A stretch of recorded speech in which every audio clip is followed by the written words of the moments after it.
Hello everyone, this is Anil Kumar and आप सब लोगों का स्वागत है मेरे इंग्लिश क्लब में। आज के सेशन में जो है हम लोग डिस्कस करने वाले हैं एक बड़े इंपॉर्टेंट एस्पेक्ट को, ठीक है, जो सभी एग्जामिनेशन का पार्ट होता है, ठीक है, चाहे वो एकेडमिक एग्जाम्स हों या आपके various competitive examinations, be it SSC, banking, NDA, CDS और सिविल सर्विसेज, राइट। सो आज के सेशन में हम लोग डिस्कस करने वाले हैं रीडिंग कॉम्प्रिहेंशन के बारे में, ठीक है। इसको वेरियस नाम से जाना जाता है, ठीक है। अगर आप लोगों ने एकेडमिक्स में एग्जाम दिया होगा तो अनसीन पैसेज के नाम से ही आता था, ठीक है, और कॉम्पिटिटिव एग्जाम्स में तो ऑब्वियसली रीडिंग कॉम्प्रिहेंशन के नाम से आता है, ठीक है। तो इस सेशन में हम लोग जो है डिस्कस करेंगे डिटेल्ड तरीके से, ठीक है। पहली बात की रीडिंग कॉम्प्रिहेंशन क्या होता है, ठीक है। दूसरी चीज कि इसमें कैसे किस नेचर के क्वेश्चंस पूछे जाते हैं, और तीसरी चीज जो है कि इसके लिए सबसे बेस्ट स्ट्रैटेजी क्या होती है, ठीक है। देखिए, एक चीज मैं आपको बता दूं कि रीडिंग कॉम्प्रिहेंशन एक ऐसा सेक्शन है कि जिसमें हर आदमी सोचता है ना कि वो बहुत अच्छा कर सकता है, ठीक है। उसको लगता है कि बड़ा इजी सेक्शन होता है, बस पैसेज को पढ़ना होता है और उसके बेस पे जो है क्वेश्चन का आंसर देना होता है, ठीक है। लेकिन मैं इस पूरे सेशन में बताऊंगा कि कैसे करीब 98% जो स्टूडेंट्स होते हैं वो बहुत ही फंडामेंटल एरर्स करते हैं, जिसके वजह से उनके एग्जामिनेशन में स्कोर काफी प्रभावित होते हैं, ठीक है। तो वो गलतियां जो है आप नहीं करें, इसलिए इस पूरे सेशन को ध्यान से देखिए, ठीक है। तो चलिए स्टार्ट करते हैं इस पूरे सेशन को, ठीक है। देखिए, आरसी रीडिंग कॉम्प्रिहेंशन, जिसको मैंने बताया कि आरसी के सेक्शन के नाम से भी जाना जाता है, ठीक है। अब देखिए, एक चीज हमें ध्यान में सब रखना है कि पहले तो हमें समझना है कि भाई नेचर क्या है, रीडिंग कॉम्प्रिहेंशन होता क्या है। तो देखिए, रीडिंग कॉम्प्रिहेंशन, ठीक है, एक प्रकार का पैसेज होता है किसी भी गिवन टॉपिक पे, ठीक है, किसी भी गिवन टॉपिक पे होते हैं और उस पे बेस्ड जो क्वेश्चन पूछे जाते हैं, you are suppose to answer the question, ठीक है। तो जो सबसे अप्रोप्रिएट ऑप्शन होगा उसको चूज करना होता है, ठीक है। It is as simple as that, ठीक है। नाउ हम समझते हैं कि रीडिंग कॉम्प्रिहेंशन, देखिए कॉम्प्रिहेंशन जो है ना, एक वर्ड है कॉम्प्रिहेंड, एक वर्ड है कॉम्प्रिहेंड, कॉम्प्रिहेंड से मिलके बना है, ठीक है। और कॉम्प्रिहेंड का मतलब क्या होता है? कॉम्प्रिहेंड का मतलब होता है टू अंडरस्टैंड। क्या होता है? टू अंडरस्टैंड, यानी इसका मतलब होता है, जिसको हिंदी में हम बोलते हैं समझना, ठीक है। तो इसका मतलब होता है समझना। तो आपका कॉम्प्रिहेंशन का मतलब क्या हुआ? कॉम्प्रिहेंशन का मतलब हुआ अंडरस्टैंडिंग। क्या हुआ? अंडरस्टैंडिंग, यानी जिसको हम लोग हिंदी में बोलते हैं समझ, ठीक है। तो यानी रीडिंग कॉम्प्रिहेंशन जो आपको दिया जाता है वो किस लिए दिया जाता है? आपकी समझ को चेक करने के लिए दिया जाता है। नाउ द क्वेश्चन अराइजेस कि भाई किस प्रकार की अंडरस्टैंडिंग चेक की जाती है। तो देखिए, प्राइमरली आपकी दो तरीके की अंडरस्टैंडिंग जो है वो चेक की जाती है, ठीक है, जिसको एक तो हम लोग बोलते हैं अंडरस्टैंडिंग ऑफ लैंग्वेज, ठीक है। किस चीज की अंडरस्टैंडिंग चेक की जाती है? तो जिसको हम लोग बोलते हैं आपकी अंडरस्टैंडिंग ऑफ, ठीक है, language, right, understanding of language. अब ये अंडरस्टैंडिंग ऑफ लैंग्वेज कैसे चेक की जाती है? भाई ऑब्वियसली आपको अगर इंग्लिश में दिया जाता है तो आपके लिए जो है दिक्कत होती है मोस्ट ऑफ द स्टूडेंट के साथ, जो है कि आपकी इंग्लिश लैंग्वेज अगर अच्छी नहीं है तो उसको समझ करके आंसर देना ये बड़ा मुश्किल काम हो जाता है। अगर वही आपको हिंदी में मिल जाए तो अगर हिंदी में मिल जाता है तो आप अच्छा कर जाते हैं, क्योंकि वो आप समझ लेते हैं उस पूरी लैंग्वेज को, ठीक है। तो देखिए, अंडरस्टैंडिंग ऑफ लैंग्वेज जो है वो चेक किया जाता है। कैसे चेक किया जाता है? इसके 3-4 तरीके हैं जिसके माध्यम से मेनली जो है वो चेक किया जाता है, ठीक है। पहला तो कोई उसमें का कोई पर्टिकुलर वर्ड दे देगा और उसके आधार पे पूछेगा कि भाई उसका जो है सिनोनिम क्या है, ठीक है। उस पर्टिकुलर वर्ड का वो सिनोनिम पूछ लेगा कि भाई उस पैसेज में कोई भी पर्टिकुलर वर्ड सेलेक्ट किया और कहा कि भाई इसका सिनोनिम क्या होगा, यानी नियरेस्ट वर्ड इन मीनिंग क्या होगा। दूसरा जो है आपसे क्वेश्चन पूछ लेता है कि भाई इसका एंटोनिम क्या होगा। एंटोनिम आप समझ रहे हैं, जिसको हिंदी में हम लोग क्या बोलते हैं? विलोम शब्द, ठीक है। यानी पूछेगा कि भाई इसका ऑपोजिट क्या होगा, ठीक है।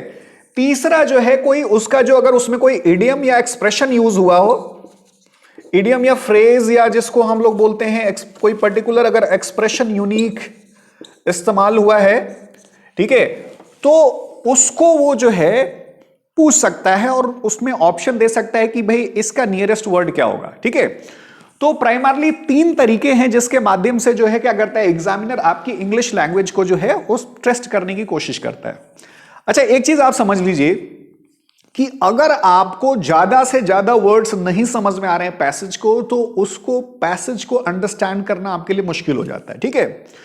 तो अब उसके लिए क्या करना है आपको, ठीक है। अब देखिए उसके लिए तो नेचुरली आपको ज्यादा से ज्यादा पैसेजेस पढ़ने हैं और वोकैबुलरी को अपनी इंप्रूव करना है, ठीक है। और वोकैबुलरी के प्रैक्टिकल कैसे तरीके हैं जिसके माध्यम से आप इंप्रूव कर सकते हैं, मैंने एक वीडियो बनाई हुई है, तो आप जाकर के देख सकते हैं, ठीक है, कि कैसे वोकैबुलरी को इंप्रूव करते हैं। क्यों? क्योंकि जितनी आपकी वोकैबुलरी इंप्रूव होती है उतना पैसेज को नेचुरली आप समझते हैं, ठीक है। और जैसे मैंने बताया कि आपकी लैंग्वेज की अंडरस्टैंडिंग उसी तरीके से बढ़ जाती है, ठीक है। तो 3 तरीके हैं, मेजर तरीके, जिसके माध्यम से जो है the examiner tends to examine a candidate's knowledge of his और her English vocabulary, right. So obviously if your vocabulary is good then it is going to be reflected in your understanding of the passage, ठीक है। तो ये 3 तरीके हैं। Now जो दूसरी dear students understanding आपकी चेक की जाती है, ठीक है, एक तो अंडरस्टैंडिंग ऑफ आपकी लैंग्वेज चेक की जाती है, दूसरा जो है आपकी अंडरस्टैंडिंग ऑफ, जिसको हम लोग बोलते हैं कंटेंट्स, अंडरस्टैंडिंग ऑफ कंटेंट्स।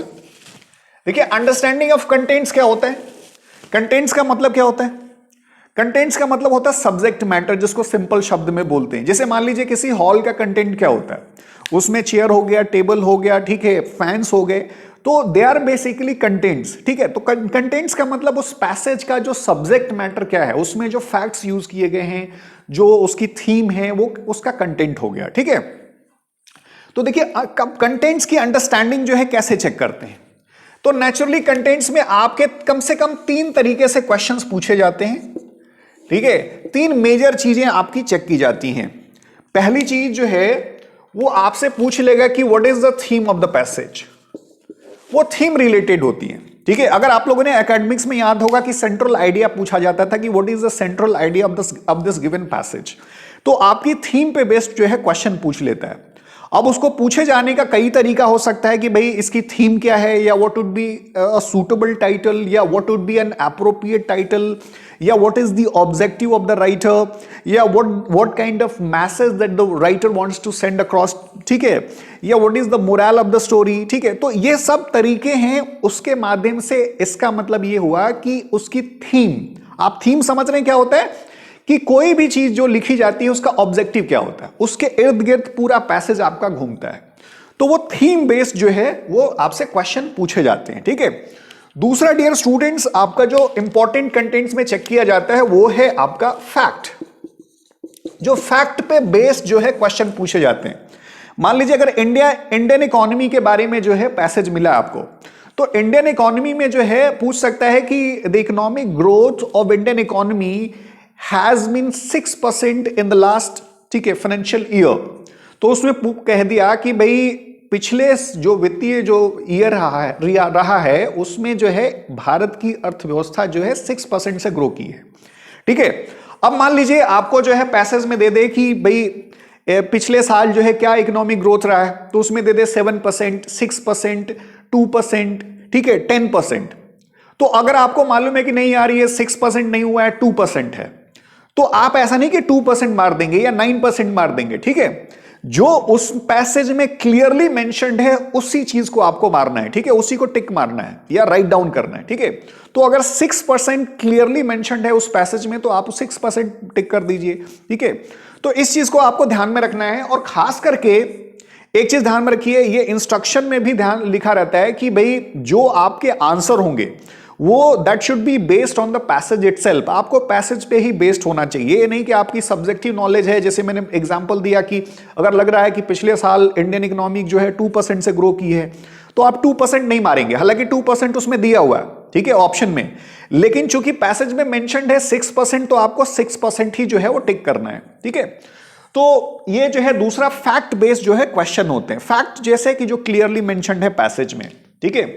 तीसरा जो है आपका इन्फरेंस बेस्ड क्वेश्चंस पूछे जाते हैं, इन्फरेंस बेस्ड क्वेश्चन पूछे जाते हैं। देखिए इन्फरेंस बेस्ड क्या होते हैं, इन्फरेंस का मतलब होता है व्हिच गिव्स इनडायरेक्ट आइडिया, ठीक है, यानी जो क्लियरली उसमें स्टेटेड नहीं है, उसमें क्लियरली बताया नहीं गया है पैसेज में। जैसे मान लीजिए अगर मैं आपसे ये कहूं कि रोड पे चलते समय हमें अपने बाएं चलना चाहिए, we should keep to left while walking on the road, ठीक है, तो उसमें ये क्या कह रहा है, उसमें यही कह रहा है कि भाई रोड पे चलते समय आपको अपने दाहिने नहीं चलना चाहिए, ठीक है, हालांकि उसमें क्लियरली मेंशन नहीं है।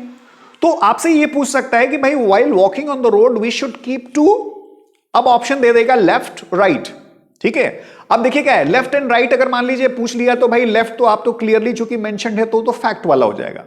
लेकिन मान लीजिए अगर लिख दे कि while walking on the road we should not walk to and dash दे दिया, तो उसमें बेसिकली क्या है, अब उसमें कहीं नहीं लिखा है कि आपको राइट नहीं वॉक करना चाहिए, तो अब आपको कह रहा है ना कि भाई रोड पे चलते समय आपको नहीं चलना चाहिए।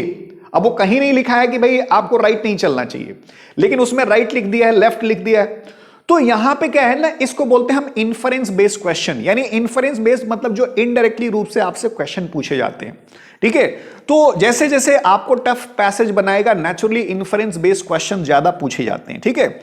तो अब देखिए तीन मेजर तरीके हैं, जैसे थीम मैंने बताया, फैक्ट बेस्ड क्वेश्चन और इन्फरेंस बेस्ड जो है, वो तीन मेजर तरीके हैं जिसके माध्यम से एग्जामिनर आपका जो सब्जेक्ट मैटर है वो पैसेज का चेक करता है, ठीक है। तो हम लोगों ने देखा कि दो मेजर तरीके हैं जिसके माध्यम से आपकी रीडिंग कॉम्प्रिहेंशन की अंडरस्टैंडिंग को चेक किया जाता है। पहला कौन सा, आपकी अंडरस्टैंडिंग ऑफ लैंग्वेज, लैंग्वेज की अंडरस्टैंडिंग को कैसे चेक करता है, तो उसके तीन मेजर तरीके हैं, पहला सिनोनिम, उसका फिर एंटोनिम, और तीसरा जो है आपका इडियम एंड फ्रेज या कोई पर्टिकुलर एक्सप्रेशन जो पैसेज में दिया गया है। दूसरा जैसे मैंने बताया कि आपकी अंडरस्टैंडिंग ऑफ कंटेंट्स, यानी जो सब्जेक्ट मैटर है उस पूरे पैसेज की, उसकी अंडरस्टैंडिंग को जो है एग्जामिनर आपका चेक करता है। क्लियर हो गई बात। अब देखिए क्या है कि आपको दो चीजें अब तक क्लियर हो गई, पहली बात कि भाई रीडिंग कॉम्प्रिहेंशन क्या होता है, दूसरा जो है किस प्रकार के क्वेश्चन पूछे जाते हैं। नाउ डियर स्टूडेंट्स, अब देखिए जनरली क्या होते हैं, let us move on to the strategy part. अब हम लोग मूव करते हैं कि क्या बेस्ट आपकी स्ट्रेटेजी होगी रीडिंग कॉम्प्रिहेंशन को अटेम्प्ट करने का, ठीक है। अब देखिए एक चीज आपको ध्यान में रखना है कि मोस्ट ऑफ द स्टूडेंट्स, जैसे मैंने शुरू में वीडियो के बताया कि करीब अराउंड 98% जो स्टूडेंट्स हैं वो क्या करते हैं, वो रीडिंग कॉम्प्रिहेंशन को कैसे अटेम्प्ट करते हैं, वो आपके जो है रीडिंग कॉम्प्रिहेंशन को सबसे पहले क्वेश्चन पढ़ लेते हैं, ठीक है। चूंकि इंग्लिश लैंग्वेज तो समझ में आती नहीं थी, तो बचपन से उनका सबका ट्रेडिशनल तरीका है, क्वेश्चन फटाफट पढ़ लो और फिर जो है पैसेज में आंसर जो है ढूंढो, और उसमें जो भी आंसर मैच करता है या तो उसका ऑप्शन में टिक मार दो और नहीं तो उसको राइट डाउन कर दो। तो this has been the usual method that we students have been adopting almost since our childhood, ठीक है। अब देखिए एक चीज आपको मैं और बता दूं कि मार्केट में there is not a single book which is specifically focusing on reading comprehension, ठीक है। कोई भी मार्केट में अवेलेबल नहीं है बुक जो पूरी तरह से डिस्कस करती है डिटेल तरीके से रीडिंग कॉम्प्रिहेंशन के बारे में, ठीक है। सिर्फ प्रिंसटन रिव्यू की किताबें हैं जो जनरली, जो खास करके अगर जीआरई जीमैट के जो स्टूडेंट्स हैं तैयारी कर रहे हैं तो उनमें जो है काफी डिटेल्ड अप्रोच बताया गया है, ठीक है। या जो कैट की तैयारी करते हैं उसमें भी दिया जाता है, हालांकि इन्होंने भी कॉपी जो है उसमें से पेस्ट किया है वहां से, ठीक है। तो अब इसमें क्या करेंगे हम लोग कि देखेंगे कि हमारी स्ट्रैटेजी क्या होगी। सो देखिए एक चीज ध्यान में रखना है, ठीक है, कि जो स्ट्रैटेजी आप अपनाते हैं कि पहले क्वेश्चन पढ़ लिया और फटाफट आंसर ढूंढ लिया, और कुछ लोग इसमें क्या होते हैं कि लॉजिक भी देते हैं कि भाई एग्जैक्टली एग्जामिनेशन में टाइम बहुत कम होता है और इस वजह से हम क्वेश्चन फटाफट पढ़ लेते हैं और फिर आंसर जो है उसका ढूंढ लेते हैं, ठीक है, उससे टाइम बच जाता है। बट देखिए एक चीज आप समझिए इसको अच्छे तरीके से। पहली बात मैंने शुरू में बताया कि रीडिंग कॉम्प्रिहेंशन का मतलब क्या होता है, तो कॉम्प्रिहेंशन यानी आपकी अंडरस्टैंडिंग को चेक करने के लिए दिया जाता है। तो अब आपकी अंडरस्टैंडिंग बेसिकली क्या है कि आपने क्या किया कि पहले क्वेश्चन पढ़ लिया और उसके बाद जो है पैसेज में आंसर ढूंढना शुरू कर दिया। तो आपने क्या किया, आपने तो पैसेज को समझा ही नहीं, और जब पैसेज को आपने समझा ही नहीं तो जो उसका बेसिक ऑब्जेक्टिव है वो क्या करना है, आपकी अंडरस्टैंडिंग को चेक करना, तो वो तो फुलफिल हुआ नहीं। तो आप क्या करते हैं, आप जो है फैक्ट बेस्ड जो क्वेश्चन है उन्हीं का आंसर ढूंढ पाते हैं, ठीक है। बाकी जनरली का किसी तरीके से अंदाज पे मैचिंग लाइंस के आधार पे टिक करते हुए चले जाते हैं। दूसरी चीज, इस टेंडेंसी को एग्जामिनर बहुत अच्छे तरीके से जानते हैं, इसीलिए क्या करते हैं कि हर ऑप्शन में कहीं ना कहीं एक मैचिंग ऑप्शन दे दिया जाता है। And most of the candidate generally tend to opt that matching option, ठीक है, और जनरली क्या हो जाता है, वो गलत हो जाता है, ठीक है। तो आपको क्या करना है, आपको वो गलती नहीं करनी है, ठीक है। आपको सबसे पहले क्वेश्चन नहीं पढ़ना है, क्यों? क्योंकि जब आप क्वेश्चन पढ़ लेते हैं, देखिए एक ह्यूमन टेंडेंसी है, वो हमेशा अपनी फायदे वाली चीज सोचता है। वो सोचता है कि यार जो फटाफट उसका आंसर ढूंढे, तो जब आप उस पैसेज को समझे ही नहीं, तो उसका आंसर आप अप्रोप्रिएटली नहीं दे पाएंगे। और खास करके थीम बेस्ड जो क्वेश्चन हैं या जो आपके इन्फरेंस बेस्ड क्वेश्चन है, उनका आंसर आप नहीं दे पाएंगे। जैसे मैंने बताया फैक्ट बेस्ड क्वेश्चन चूंकि क्लियरली उसमें मेंशन्ड है, तो आप उसका आंसर ढूंढ सकते हैं, लेकिन बाकी चीजें आप जो है सही तरीके से नहीं कर सकते। दूसरी चीज ये है कि जो आपकी वोकेबलरी का सेक्शन है, वोकेबलरी के सेक्शन में क्या होता है कि चूंकि आपने क्या किया कि भाई उन वर्ड्स को समझा नहीं कि वो किस कॉन्टेक्स्ट में यूज हुए हैं, तो उसमें भी क्या होता है कि गलत मारने के चांसेस ज्यादा होते हैं, ठीक है। तो आपको जो वोकेबलरी के वर्ड्स हैं उनको भी ये समझना होता है कि किस कॉन्टेक्स्ट में पैसेज के वो यूज हुए हैं, और उसके अकॉर्डिंग आपको ऑप्ट करना होता है, ठीक है। तो आपको क्या करना है, आपको ये काम नहीं करना है, you are not suppose to look at the given questions first. तो आप क्वेश्चंस को मत पढ़िए। क्या करना है आपको, मैं स्टेप बाय स्टेप स्ट्रेटेजी बता रहा हूं इसमें। देखिए सबसे पहले आप क्या करेंगे, फर्स्ट स्टेप में try to read the passage. आप उस पैसेज को पढ़िए, ध्यान से पढ़िए, और एक बार जब आप ध्यान से पढ़ेंगे तो क्या होता है कि दो तीन चीजें बिल्कुल आपकी क्लियर हो जाती हैं। पहली बात कि आपको क्लियर हो जाएगा कि what this passage is all about, ये पैसेज किस बारे में है, ठीक है। और जब आपको थीम क्लियर हो जाती है तो नेचुरली क्या है कि थीम बेस्ड क्वेश्चंस या इन्फरेंस बेस्ड क्वेश्चंस या जो वोकेबलरी के वर्ड्स पूछे गए हैं उसका सेंस आपको निकल जाता है, और मोस्ट ऑफ द केसेस में आप सही ऑप्शन मार देते हैं, ठीक है। तो आपको you are suppose to read the passage, आप उसको पढ़िए। अब इसमें कुछ लोगों का तर्क ये होता है कि भाई हम पढ़ेंगे पैसेज तो यार इसमें बहुत ज्यादा टाइम लगता है, और उतना टाइम होता नहीं एग्जाम में। तो देखिए मैं उन लोगों के लिए सिर्फ यही कहना चाहता हूं कि आपका ऑब्जेक्टिव ज्यादा से ज्यादा क्वेश्चन का आंसर नहीं देना है, आपका ऑब्जेक्टिव है ज्यादा से ज्यादा सही क्वेश्चन का आंसर देना है, ठीक है। तो अब सही कैसे देंगे, अब नेचुरली अगर आप पैसेज नहीं समझेंगे तो सही आंसर जो है आपकी एक्यूरेसी जो है वो गिर जाएगी, ठीक है। तो अब स्पीड कैसे बढ़ेगी, तो नेचुरली अब एग्जामिनेशन में तो एक दिन तो होता नहीं एग्जाम, तो उसके पहले जो भी आपको टाइम है वो ज्यादा से ज्यादा आप पैसेज पढ़िए, और ज्यादा से ज्यादा पैसेज पढ़ेंगे, वर्ड्स जो है अंडरलाइन करिए, उसकी मीनिंग को सर्च करिए, ठीक है। और ज्यादा से ज्यादा जब आप अटेम्प्ट करते हैं पैसेज तो नेचुरली आपकी स्पीड जो है बढ़ जाती है, ठीक है। तो स्पीड बढ़ाने के लिए आप प्रैक्टिस करिए, ना कि फाइनल जाके एग्जाम में बिल्कुल गलत स्ट्रैटेजी अपना के और अच्छा स्कोर ना कर पाने पर ना हो पाए, ठीक है। तो वो काम आपको नहीं करना है, ठीक है। तो सबसे पहले you are suppose to read the passage और उसको समझने की कोशिश करिए, ठीक है। कुछ वर्ड्स ऐसे होंगे कि जो आपको नहीं समझ में आएंगे तो ज्यादा नर्वस मत होइए, ठीक है। कुछ ऐसे वर्ड्स नेचुरली छूट जाते हैं जिसमें आप उसको समझ नहीं पाते हैं, ठीक है। तो read the passage and try to understand it. उसके बाद आप क्या करना है, you are suppose to look at the given questions, look at the given question, जो उसके क्वेश्चंस हैं उसको फटाफट देख लीजिए, और उसके बाद जो है रिटर्न टू द पैसेज। आप रिटर्न टू द पैसेज, आप पैसेज पे रिटर्न होइए, ठीक है। और उस पे क्या करना है, आप रिटर्न होकर के जो काम आप काम करते थे कि फटाफट उनके आंसर जो है मैच जो है करा करके ऑप्शन टिक मारते हुए चले जाइए। तो कहने का मतलब ये है कि जो लोग जो है क्या करते थे, पहले ही क्वेश्चन देख के फटाफट मैचिंग कराना शुरू कर देते थे, वो काम आपको सेकंड और थर्ड स्टेप में करना है। पहला स्टेप आपका क्या करना है कि पहले स्टेप में उसको रीड करके उसको समझने की कोशिश करना है। बाकी जो पहले से आप करते आ रहे हैं वो सेकंड और थर्ड स्टेप में करना है, जिससे क्या होता है कि आपको पूरा जो है क्वेश्चन की एक्यूरेसी काफी बेहतर हो जाती है और आप रीडिंग कॉम्प्रिहेंशन में बहुत अच्छा स्कोर कर ले जाते हैं, ठीक है। So dear students and friends, I hope you must have found this entire discussion about reading comprehension quite useful and effective for your preparation, ठीक है। So आप इस चीज को फोकस करिए, प्रैक्टिस करिए, और जो भी चीजें मैंने बताया उन चीजों को ध्यान में रखिए। आई एम प्रेटी श्योर कि आप बहुत अच्छा स्कोर करेंगे रीडिंग कॉम्प्रिहेंशन में, right. So thank you very much from my side, and let's hope to meet in the next session with another important aspect of English. Thank you.